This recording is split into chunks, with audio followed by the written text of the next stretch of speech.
you don't mind this kind of stuff. Hey. Oh, wait, there you go. Yeah. Cool. Wow. It is the man himself. The man, yeah. Yeah.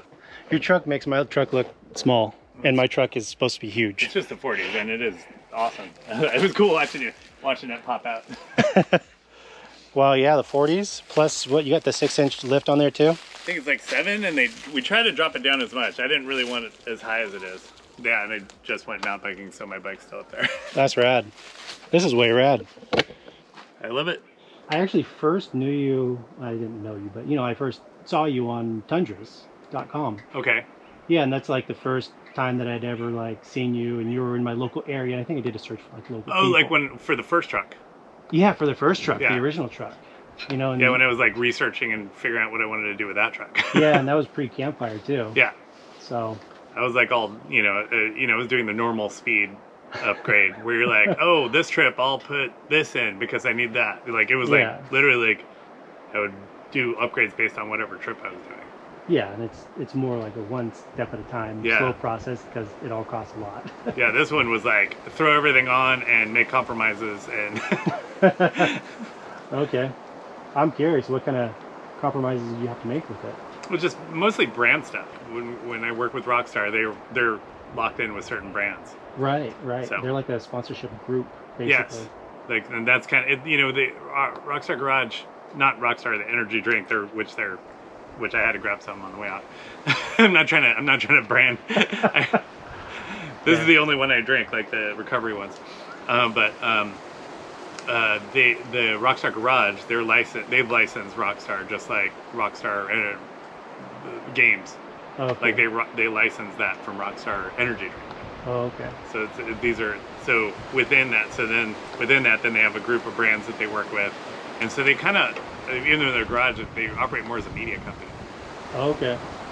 So it's like it's about a social media presence and things, and so then they get the media, and then we go out to Sand Hollow, and then they have a media team that comes out. So that's where I get those sick pictures, like where it looks like on Mars and everything. Yeah. And then they'll use that for their own stuff, and they'll use it for the brands.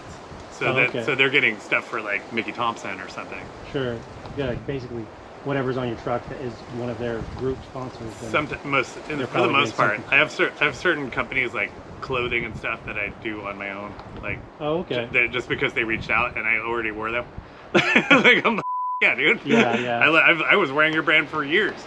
So you've really taken it to a broad spectrum, and you haven't it wasn't just like and I totally want to talk about this because I'm super curious. I mean, from what I understand of the story, after the incident happened, it was like, we're giving you a truck. Yeah. And somebody was like, we want to build it for you. Well, every brand, like anybody I followed on Instagram that was off-road, they're like, oh, he follows us. Like, you want a tent? And like at the time, you have to realize I'm like, this is all nice, but I'm like, I was a bit crazy for a couple months. Yeah. I didn't, if you watch those interviews, I'm a little frantic and like just kind of just barely keeping it together. I'm not sure which ones are the early ones. I've seen a few of them, but yeah, it's hard to tell. But so they were so all these brands, like anyone you can think of, like they're like, hey, have this, like especially on my Method wheels and BF Graduates are like, we'll hook you up with new ones. I'm like, I was like, dude, this is all cool. And like, I'm like, thank you so much. This is cool. I don't even have a place to put them.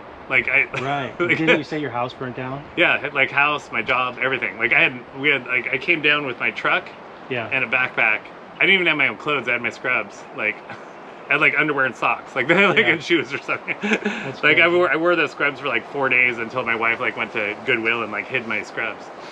So I'd stop wearing them because I'd wash them every night and get them back because I was still operating as the manager for the unit and at the incident command for the after the fire. Right. So I'd still be going to the meetings. So I'd still be going to the meetings to like call people like in my unit that weren't there. That first night I called to make sure everyone that was like on the unit that day made it out alive. Yeah. And then the next day was spent calling everyone else because a lot of the people lived in Paradise, and I'm like, to make sure all of them were still alive. So it was like a bunch of us just in this like area, just in at Enloe, like gave us the local hospital down here, gave us like space in their conference building, and we were just like literally just trying to make sure everyone's alive. Oh wow! And then because everyone lived up there, and like 90% of the structure was burned, and it burned fast. Yes, it did. So I don't know. What did you do before that? I'm a firefighter. Right okay, like I get that vibe. So I was like, yeah. So it burned fast. It burned faster than like especially for structures. It burned super fast. Yeah. It wasn't just that. Because I watched it like go like you'd be here and you just like I have a video and it's like the fire's just burning sideways. Right. Just coming down that canyon and shooting towards us. But I saw that morning at 7:30 when my wife called me that it was like legit, like there was a fire far away, but the way the wind was blowing, I'm like, we need to circle the wagons in. Oh wow. We had a meeting within half an hour. Oh, okay. And at 8 o'clock, and by 8:09 they called for evacuation, and by 9 o'clock the last ambulance was rolling out. Yeah. So it was a quick evacuation and got everyone out.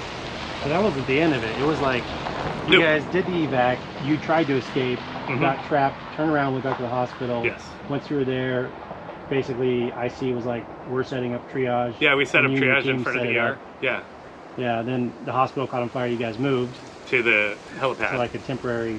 To like the helipad, which is like, it had already been burned over around it. Our helipad was attached to just the parking lot. Oh, okay. So we're just in this circle that had already been burned. So the only thing flammable in that area was us. And the equipment, which that's manageable. Yeah. And then the hospital's on fire here, the canyon's on fire here, all the outbuildings for our hospital, because our hospital's a huge campus, like even though it's like small buildings. Yeah. And then like Paradise is on fire in the back. Like one of the firefighters wrote us. He's like, I was on top of that building. It looked like you guys were in the middle of war, because we'd set up all the patients on the outside. Yeah. And then all the equipment that was like had flammable stuff and like meds and everything like in the middle, so we could keep an eye on that stuff.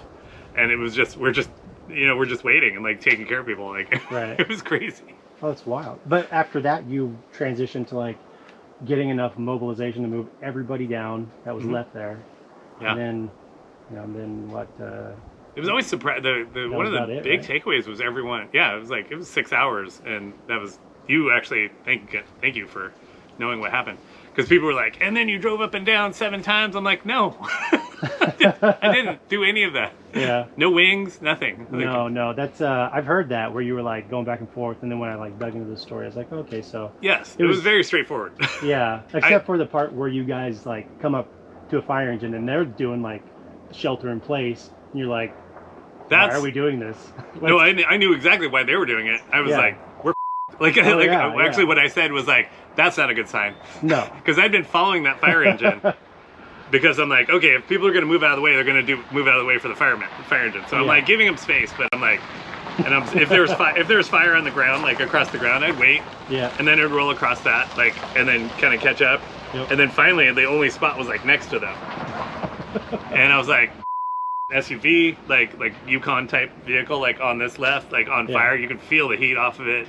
Oh, like I've got my jacket, like my parka on my arm, just to like just protect from the heat. The car's comfortable. We've got air conditioning blasting with smoke flavored air. Yeah, that's how we usually do it too. We'll just have the AC blasting, just kind of chilling and let things melt around you and continue on. And so they start sheltering. The people in my truck, like, they get out. I wasn't going to leave the truck because like if I leave the truck, then it's blocking all the traffic in case something happens. Like people were like, why didn't you get in the fire truck? I'm like, because I didn't want to be the reason like all these people behind me don't make it out, because I like, tried to shelter in the truck. Do you think there were people behind you? Like there were people driving behind you? There were none of us were driving at this point. Like like it was weird. The people getting out of that road where we got stuck. It was like the difference of like 5 cars.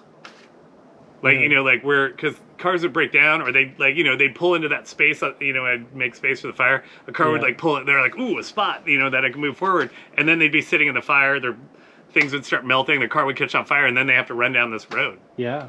It was wild. And like there's things, that I would like to unsee, and people in cars and yeah, it's pretty horrific. But yeah, it's like I already knew I wasn't made for fire. Like I've done firefighting training because I was merchant marine, so everyone has to do marine firefighting training, which is much shorter. Merchant marine like is just civilian sailors. So like that ship that got caught in Suez Canal and all that. Yeah. The kind of people that run those ships. Oh, so it's your fault. Yes, not mine. Not mine. I'm out. I'm out. I let that license lapse. This is pretty epic. It's cool. I'm happy to see your truck up close. Because your truck is kind of more like the direction I would have like gone if I were doing my own build. Oh, okay. Yeah. This is a monster truck because I sit next to Rockstar vehicles on that with 43s and 46s. I'm like, I can't have a Jeep make that. Right. Because at first he was like 30, he was joking about 37s. I'm like, that's cool if I'm doing long travel. If I'm not, then we got to talk about something else. But I have to say, I thought the 40s were all for looks, but wheeling with 40s is amazing.